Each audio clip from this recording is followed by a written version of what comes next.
Hello बच्चों, good morning to all of you. I am Matthew, English educator. बेटा आज हम लोग पढ़ेंगे प्रेजेंट इंडेफिनिट टेंस। बेटा प्रेजेंट इंडेफिनिट टेंस क्या होता है? प्रेजेंट इंडेफिनिट टेंस वो टेंस होता है जो कि फ्यूचर के एक्शन को डिनोट करता है, डिस्क्राइब करता है। ठीक है, जो फ्यूचर के एक्शन को डिस्क्राइब करता है, that is called future indefinite tense. ठीक है, अगर हम लोग इसकी हिंदी में पहचान देखते हैं तो इसमें गा है, गी है, गे है, जो है ये सब आपको, ये वर्ड्स आपके गिवे होते हैं। ठीक है, अगर हम लोग इसको हिंदी में देखते हैं तो इसके क्या होते हैं बेटा? फ्यूचर में गा, गी, गे ये सारे वर्ड्स गिवन होते हैं। ठीक है, जैसे कि एग्जांपल हम लोग देख सकते हैं, राम स्कूल जाएगा, राम स्कूल जाएगा। This is the example of future indefinite tense. ठीक है, अगर फ्यूचर इंडेफिनिट टेंस है, फ्यूचर इंडेफिनिट टेंस का एग्जांपल क्या है बेटा? राम स्कूल जाएगा, मतलब कि वर्ब की लास्ट में मीन्स क्रिया के अंत में गा, गी, गे गिवन होगा तो वो फ्यूचर इंडेफिनिट टेंस कहलाएगा। ठीक है, तो इसको फ्यूचर इंडेफिनिट टेंस को सिंपल फ्यूचर टेंस भी कहते हैं। ठीक है, फ्यूचर इंडेफिनिट टेंस को सिंपल फ्यूचर टेंस भी कहते हैं। ये क्या करता है? It is describe an action which is happen in the future. क्या करता है ये? It describe an action which is happen in the future. ठीक है, चलो ठीक है, इसका जो हेल्पिंग वर्ब होती है, इसकी जो हेल्पिंग वर्ब होती है बेटा वो क्या होती है? विल और शैल। इसकी हेल्पिंग वर्ब बेटा क्या होती है? विल और शैल। इसकी हेल्पिंग वर्ब क्या होती है बेटा? विल और शैल। शैल का यूज कहाँ करते हैं? शैल का यूज आई और वी के साथ करते हैं। ठीक है, आई और वी के साथ में शैल का यूज करते हैं।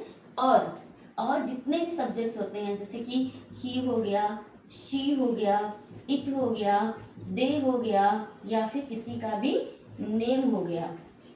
ठीक है, इसके साथ में हम लोग विल का यूज करेंगे। इसके साथ हम किसका यूज करेंगे बेटा? विल का यूज करेंगे। इतनी बात क्लियर हो गई आपको? इसकी हेल्पिंग वर्ब विल या शैल होती है। ठीक है, आई और वी के साथ में शैल का यूज करते हैं। ही और शी के, इट, नेम, दे के साथ में विल का यूज करते हैं। ठीक है, और इसमें ऑलवेज, हमेशा, इसमें हमेशा किसकी फॉर्म होती है? वर्ब की फर्स्ट फॉर्म होती है। इसमें वर्ब की फर्स्ट फॉर्म होती है। वर्ब की फर्स्ट फॉर्म को बेस फॉर्म भी कहते हैं। ठीक है, इसको बेस फॉर्म भी कहते हैं। जो वर्ब की फर्स्ट फॉर्म होती है इसको बेस फॉर्म भी कहते हैं। ये हमारी जो है स्टार्टिंग में होती है। और ये वाली जो ये वर्ब की फर्स्ट फॉर्म होती है वो ऑलवेज क्या होती है? प्लूरल होती है। क्या होती है बेटा? प्लूरल होती है। इसको हम लोग एस और ईएस को, इसमें एस और ईएस को ऐड करके सिंगुलर में बनाते हैं। इतनी बात बेटा आपको क्लियर हो गई? फिर से देख लो, हेल्पिंग वर्ब इसकी विल शैल है। ठीक है, आई और वी के साथ में शैल का यूज करते हैं, अदर सब्जेक्ट्स के साथ में विल का यूज करते हैं। ठीक है, वी वन मतलब कि वर्ब की फर्स्ट फॉर्म का यूज करते हैं इसमें, जो कि हमारी बेस फॉर्म है। ठीक है, वर्ब की फर्स्ट फॉर्म प्लूरल होती है। सिंगुलर के साथ में एस और एस का यूज करते हैं। ठीक है बेटा, I hope you understand about it. ठीक है, अब चलो देखते हैं what is the structure of this tense. ठीक है, देखो स्ट्रक्चर देख लो इसका। इसका स्ट्रक्चर होता है सब्जेक्ट प्लस विल और शैल में से कुछ भी, विल और शैल में से कुछ भी, V1 प्लस ऑब्जेक्ट। ठीक है, V1 के बाद में ऑब्जेक्ट लगाओगे, फिर अदर वर्ड्स अगर गिवन है तो लगाओगे। This is the structure for affirmative tense. Affirmative जो सेंटेंसेस होंगे उसका ये स्ट्रक्चर है। अफर्मेटिव मतलब पॉजिटिव, जिसमें नॉट नहीं होता है, जिनमें नॉट नहीं होता है। क्लियर हो रही बेटा इतनी बात? ठीक है बेटा, आपको इतना समझ में आ गया होगा। ठीक है, ये आपके अफर्मेटिव या पॉजिटिव सेंटेंस होता है। क्या होता है? सब्जेक्ट V1, सब्जेक्ट विल और शैल, जो कि इसकी क्या होती है? हेल्पिंग वर्ब होती है। वर्ब की फर्स्ट फॉर्म लगाओगे, ऑब्जेक्ट लगाओगे, अदर वर्ड्स लगाओगे। ठीक है, this is the structure for the affirmative sentence. Clear है इतनी बात बेटा? ठीक है, एग्जाम्पल हम लोग देख लेते हैं इसका। क्या होगा? वह पढ़ेगा। छोटे छोटे एग्जाम्पल देखेंगे, ज्यादा बड़े देखोगे तो फिर थोड़ा जल्दी समझ नहीं आएगा। तो वह पढ़ेगा, वह क्या हो गया? हमारा सब्जेक्ट हो गया। ठीक है, पढ़ेगा। मैंने अभी आपको जस्ट तुरंत बताया था कि अगर वर्ब की मतलब क्रिया के लास्ट में, हिंदी में क्रिया के लास्ट में, ठीक है, वर्ब के एंड में क्या लगाओगे? गा है, गी है, गे है, ये सारे वर्ड्स लगाओगे तो वो सेंटेंस हमारा फ्यूचर का इंडेफिनिट टेंस कहलाएगा। ठीक है बेटा, जो हमारे सेंटेंस में क्या होगा? गा है, गी है, गे है अगर लगा रहता है तो वो सेंटेंस हमारा फ्यूचर का इंडेफिनिट टेंस होता है। अगर हम इसको क्या करते हैं, इसको हम लोग पास्ट में इसको हम लोग इंग्लिश में ट्रांसलेट करते हैं तो हम कैसे बनाएंगे, सबसे पहले क्या लिखेंगे, सब्जेक्ट राइट करेंगे, फिर हमारा जो लास्ट का वर्ड होता है, ठीक है, उसको लिखेंगे। तो पहले हम राइट क्या करेंगे, हेल्पिंग वर्ब। हेल्पिंग वर्ब क्या है हमारी, विल और शैल में से कुछ भी, as according to the subject of the tense, ठीक है, subject of the sentence, he will study, वह पढ़ेगा। क्लियर है बेटा इतनी बात, ठीक है। राम स्कूल जाएगा, राम क्या है, Ram is also, Ram will go to school, ठीक है, Ram will go to school, ठीक है। ये भी हमारा क्या है, ये भी हमारा क्या है, सिंगुलर है। अगर हम लोग इसका नेगेटिव देखते हैं बेटा, तो नेगेटिव में क्या होता है, जैसे स्ट्रक्चर था विल शेयर, जस्ट आफ्टर इसके हम लोग क्या लगा देंगे, नॉट लगा देंगे, सब्जेक्ट प्लस विल और शैल में से कुछ भी जैसा हमारा सब्जेक्ट होगा उसके अकॉर्डिंगली, ठीक है, फिर क्या लगाओगे, नॉट लगाओगे, फिर क्या लगाओगे, वर्ब की फर्स्ट फॉर्म लगाओगे, ऑब्जेक्ट, ठीक है। ये हमारा स्ट्रक्चर हो गया किसका, नेगेटिव सेंटेंस का। किसका हो गया, नेगेटिव सेंटेंस का। अगर नेगेटिव सेंटेंस है then you have to use this structure, ठीक है।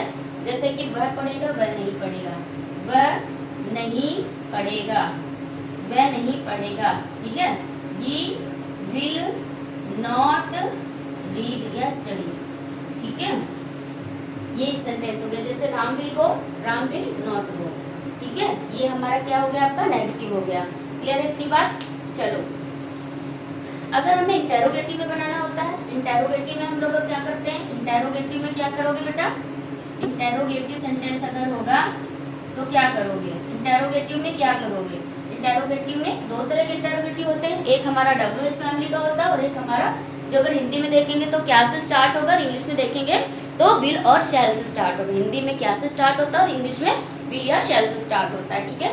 तो हम देखेंगे क्या, सेंटेंस में सबसे पहले हेल्पिंग वर्ब आएगी। हेल्पिंग वर्ब हमारी क्या होती है, विल और शैल। फिर क्या लिखोगे, सब्जेक्ट राइट करोगे, फिर क्या लिखोगे, V1 लिखोगे, फिर क्या लिखोगे बेटा, ऑब्जेक्ट राइट करोगे, फिर अदर वर्ड्स अगर गिवन है तो फिर क्वेश्चन मार्क, ठीक है। This is the structure for the first type of interrogative. जो हमारा फर्स्ट टाइप का इंटेरोगेटिव होता है वो इसका स्ट्रक्चर है, ठीक है ना बेटा। जैसे कि क्या वह नहीं पढ़ेगा या क्या वह पढ़ेगा, ठीक है, क्या वह पढ़ेगा, क्या वह स्कूल जाएगा, ठीक है। तो क्या की इंग्लिश क्या लगा दोगे यहाँ पे, क्या की इंग्लिश हमारी विल होगी। क्या की इंग्लिश यहाँ पर वर्ड नहीं लिखेंगे, यहाँ पे क्या की इंग्लिश वर्ड नहीं लिखेंगे, ठीक है ना। यहाँ पे क्या की इंग्लिश वर्ड नहीं लिखेंगे, जिस टेंस की जो हेल्पिंग वर्ब होगी उसी हेल्पिंग वर्ब को एज अ क्वेश्चन हम लोग वहाँ पे पुट करने के रख देंगे। जैसे will he study, will he study, समझ आ रहा है बेटा, ऐसे लिख देंगे, ठीक है। क्या वह स्कूल जाएगा, क्या राम स्कूल जाएगा, जैसे मैंने बोला क्या राम स्कूल जाएगा तो उसको बस क्या करना है, आपको बाहर कर देना है विल को, will Ram go to school, will Ram go to school, ठीक है बेटा, will Ram go to school. This is the formation of interrogative sentence. Clear है बेटा इतनी बात, चलो। तो हमने आपको क्या बता दिया, अफर्मेटिव बता दिया। अफर्मेटिव में क्या लगाओगे, विल शैल का यूज करोगे as according to the subject, ठीक है। अगर हमारा सब्जेक्ट क्या है, आई और वी है, अगर हमारा सब्जेक्ट आई और वी है तो शैल का यूज करोगे। हमारी बेस फॉर्म लगेगी वर्ब की, हमारी हमेशा वर्ब की बेस फॉर्म लगती है। कोई भी मोडाल्स होता है, कोई भी मोडाल्स होता है उसके साथ में वर्ब की फर्स्ट फॉर्म का ही यूज करेंगे हम लोग, चाहे वो मे हो, माइट हो, कैन हो, कुड हो, ठीक है, मस्ट हो, ऑट टू हो, शुड हो, कुछ भी हो, then you have to use only base form of the verb, ठीक है। और हमें क्या करना है, सब्जेक्ट प्लस विल या शैल प्लस वर्ब की first form plus object plus other words, ठीक है।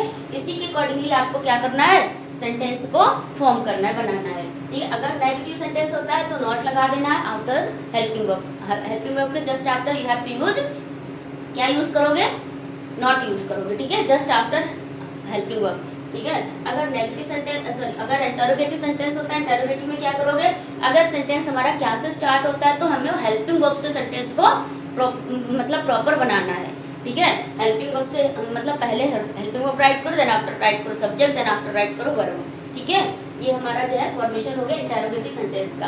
अब हम बात करते हैं जो हमारा दूसरा सेंटेंस होता है सेकेंड टाइप का, जो WH फैमिली का होता है। WH फैमिली वाले कौन कौन से वर्ड्स होते हैं देख लेते हैं जरा सा। WH फैमिली के जो वर्ड्स होते हैं वो कौन से होते हैं? WH फैमिली के वर्ड्स होते हैं कौन से? WH फैमिली में कौन कौन से वर्ड्स होते हैं? जैसे कि why हो गया, ठीक है, when हो गया, where हो गया, ठीक है, how हो गया, what हो गया। ये सारे सेंटेंसेस हमारे क्या होते हैं? WH फैमिली से बिलोंग करते हैं, ठीक है। ये सारे सेंटेंस, ये सारे वर्ड्स, नॉट सेंटेंसेस, ये हमारे सारे वर्ड्स किससे बिलोंग करते हैं? WH फैमिली से। इनको हम लोग क्वेश्चन वर्ड्स कहते हैं, इनको हम लोग क्या कहते हैं? क्वेश्चन वर्ड्स कहते हैं। क्लियर है इतनी बात? अगर इस तरह के कोई सेंटेंस आते हैं WH फैमिली से बिलोंग करने वाले, तो हमें क्या करना होता है? उसका फॉर्मेशन होता है, इसका स्ट्रक्चर होता है। सबसे पहले हम लोग क्वेश्चन वर्ड राइट करेंगे, देन आफ्टर हेल्पिंग वर्ब लिखेंगे। हेल्पिंग वर्ब हमारी कौन सी है? विल या शैल, विल या शैल, ठीक है। फिर हम क्या लिखेंगे बेटा? फिर हम सब्जेक्ट राइट करेंगे, जो भी हमारा सब्जेक्ट होगा। इसके बाद हम वर्ब की फर्स्ट फॉर्म लगाएंगे, इसके बाद जो भी ऑब्जेक्ट होगा वो लिखेंगे। अगर अदर वर्ड्स और भी गिवन है वो भी राइट करो, क्वेश्चन मार्क लगा लो, ठीक है। This is the structure for interrogative sentence of second type which is belong to WH family, ठीक है। जैसे कि राम स्कूल जाएगा, एग्जांपल हम लोग देखते हैं। राम स्कूल कब जाएगा? राम स्कूल कब जाएगा? राम स्कूल कब जाएगा, ठीक है बेटा। तो राम स्कूल कब जाएगा? तो राम स्कूल कब जाएगा मतलब कि सबसे पहले हमें कब की स्पेलिंग लिखनी है। तो कब की जो हमारी मीनिंग होती है उसको सबसे पहले राइट करना है। तो कब की मीनिंग क्या होती है? व्हेन। कब की मीनिंग क्या होती है बेटा? व्हेन। सबसे पहले हम लोग व्हेन लिखेंगे, फिर व्हेन के जस्ट आफ्टर दिस मैंने बताया पहले क्वेश्चन वर्ड लिखो, क्वेश्चन वर्ड लिख दिया। अब हेल्पिंग वर्ब लगानी है, हेल्पिंग वर्ब विल या शैल में से as according to the subject. Subject हमारा राम है तो हमें यहाँ पे लिखना है विल, ठीक है। When will Ram go to school, ठीक है। हमने आपको ट्रांसलेट करना बताया है कैसे करना है। सबसे पहले आपको सब्जेक्ट राइट करना है, फिर हमें पीछे से सेंटेंस को बनाना है। पहले व्हेन लिख दिया हमने, विल राम, ठीक है। व्हेन विल राम हो गया, यानी कि विल ये गाँव है ना, तो गाँव का विल ये हो गया, राम हो गया। जाने की इंग्लिश राइट करो टू स्कूल, यहाँ से पीछे से स्टार्ट करो लिखना, ठीक है। सब्जेक्ट लिखने के बाद में सेंटेंस को पीछे से फॉर्म करो। तो आई hope you understood about that 4 type of the sentences, ठीक है। चारों सेंटेंसेस को आपको लगता है कि आपको आ गया होगा, ठीक है। अब एक और देख लेते हैं, interrogative negative sentence. Interrogative negative में क्या होता है बेटा? इंटेरोगेटिव नेगेटिव सेंटेंस जो होते हैं उनमें क्या करते हैं हम लोग? अगर हमारा नॉट दिया है, जैसे राम स्कूल कब जाएगा, ठीक है, तो राम स्कूल क्यों नहीं जाएगा सेंटेंस हो सकता है ना, राम स्कूल क्यों नहीं जाएगा, राम स्कूल क्यों नहीं जाएगा, क्यों नहीं जाएगा, ये भी तो हो सकता है ना। इस तरह के भी सेंटेंस आ सकते हैं। तो हमें क्या करना है? हमें क्या करना है? सबसे पहले तो सेम जितना फॉलो करना है स्ट्रक्चर ऊपर वाला ही करना है। देखना, पहले क्वेश्चन वर्ड राइट करो, व्हाई, क्योंकि दिस व्हाई। फिर हमने हेल्पिंग वर्ब राइट करी, वही लिख दो। फिर सब्जेक्ट राइट करो, राम, इतना लिख दिया। अब हमें अगर नॉट गिवन होता है तो नॉट हमेशा सब्जेक्ट के बाद में लिखते हैं। नॉट अगर है क्वेश्चन वाले वर्ड में, अगर इंटेरोगेटिव सेंटेंस में, ठीक है, तो हमें नॉट कब लिखना है? सेंटेंस में सब्जेक्ट के बाद में लिखना है। किसी भी सेंटेंस में इंटेरोगेटिव के जो भी सेंटेंस होगा उसमें नॉट कब लिखोगे? After subject. तो हमने लिख लिया यहाँ पे Ram will, sorry why will Ram not go to school, go to school, ठीक है, क्वेश्चन मार्क। इतना समझ आ गया होगा मेरे अकॉर्डिंग आपको। अगर कोई भी डाउट होता है तो आप मेरे से पूछिएगा, कमेंट कीजिएगा। कहीं से भी अगर कुछ भी डाउट आपको लगता है तो आप मुझे कमेंट कीजिएगा, ठीक है। मैं इसको रेज कर देती हूँ। अगर आपको स्क्रीनशॉट लेना then you can take the screenshot of this, ठीक है। चलो, ये हमारा हो गया पूरा कंप्लीट इंटेरोगेटिव सेंटेंस। अब हम लोग रूल्स को देख लेते हैं थोड़ा सा, ठीक है। अब हम लोग क्या देख लेते हैं? कुछ रूल्स को देख लेते हैं। जैसे रूल्स को क्या क्या रूल्स देख लेते हैं। अब देखो रूल्स क्या क्या देख लेते हैं हम लोग। देखो, पहला तो रूल हमारा क्या होता है? पहला रूल क्या होता है कि हमें विल शैल और वर्ब की फर्स्ट फॉर्म को ही लगाना है अगर हमारा फ्यूचर इंडेफिनिट या सिंपल फ्यूचर टेंस है तो। पहला रूल हो गया। सेकंड रूल हमारा क्या होता है? सेकंड रूल हमारा क्या होता है? आई और वी के साथ में शैल लगेगा, आई और वी के साथ में शैल लगेगा, ठीक है, और अदर्स के साथ में विल का यूज करेंगे, और अदर जितने भी सब्जेक्ट्स होते हैं उनके साथ में विल का यूज करेंगे। नेक्स्ट रूल होता है, अगर किसी सेंटेंस से, अगर जो फ्यूचर का सेंटेंस है किसी सेंटेंस से ये एक्सप्रेशन वर्ड्स हो रहा है, ये शो हो रहा है कि उसमें कोई वार्निंग दी जा रही, चेतावनी दी जा रही, धमकी दी जा रही है, या फिर जरूरी काम का कोई नेसेसरी वर्क का अगर मतलब नेसेसरी वर्क का बोध हो रहा है, समझ आ रहा है कि इसमें बहुत इंपॉर्टेंट वर्क है, ठीक है, तो हम क्या करते हैं वहाँ पे आई के साथ में विल का यूज करते हैं और अदर सब्जेक्ट्स के साथ में शैल का यूज करते हैं। क्लियर है इतनी बात? चलो ठीक है। अब एक बात और हम देख लेते हैं, जो इंटेरोगेटिव वाले सेंटेंस थे हमारे, जैसे हाउ मच है, ठीक है, number 1 how much, second is how many, how much, how many, ठीक है, थर्ड इज द हुज, ठीक है, हाउ मच हो गया, हाउ मैनी हो गया, हुज हो गया, ठीक है, और ठीक है, हाउ मच हो गया, हाउ मैनी हो गया, हुज हो गया, विच आई एम फॉरगेटिंग, ठीक है। तो इस तरह के जो 4 वर्ड्स होते हैं, इनके जस्ट आफ्टर हम लोग नाउन का यूज करते हैं, प्लस उसके बाद में विल और शैल लगाते हैं। मतलब ये विल या शैल ही की बात नहीं कर रही, किसी की भी बात कर रही हूँ मैं, किसी भी सेंटेंस में, किसी भी टेंस में, अगर हाउ मच गिवन है, हाउ मेनी गिवन है, हुज गिवन है, ठीक है, या फिर विच गिवन है, तो हम क्या करेंगे, उसके जस्ट आफ्टर उसके बाद वाला जो नाउन होता है वो हमें तुरंत वहाँ पे रख देना है।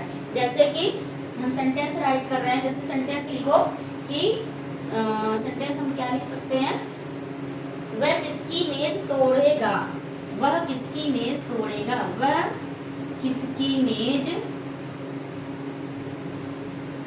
तोड़ेगा, ठीक है, वह किसकी मेज तोड़ेगा, गा लग गया तो ये फ्यूचर का इंडेफिनिट टेंस हो गया, ठीक है।